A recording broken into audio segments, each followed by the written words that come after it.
was really an amazing man. He was chairman of the Democratic Party. He was the first governor elected from Greenville. He was a U.S. Senator. He became ambassador to Brazil.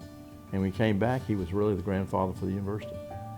When Greensboro got what later became Women's College and is now UNCG, they offered 25 acres of land and $25,000 to get it. Governor Jarvis, competing with a lot of cities to bring one to eastern North Carolina, offered $100,000, 50 from the county, 50 from the city, and 100 acres of land, and just blew everybody away. It blew the competition away.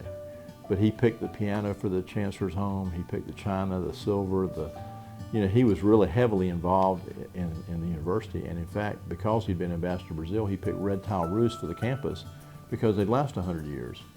Everybody else had gone to colonial style, which is much prettier maybe, but this was real common sense, I think, he thought. And so he was an interesting man.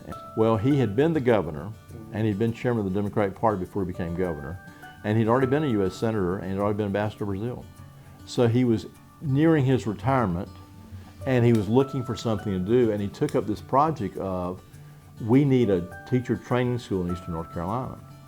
Governor Aycock felt there was a terrible problem in North Carolina because we had such a high literacy rate, just a real problem. And so they came up with this idea of having not a 4-year college or university, but a 2-year college, a teacher training school. And the first one was put in Greensboro, and the second one they were going to put down east. And a lot of cities were competing for that, and we just put forth the best program for that and got it because of all his political connections. He knew the system and how to make it work.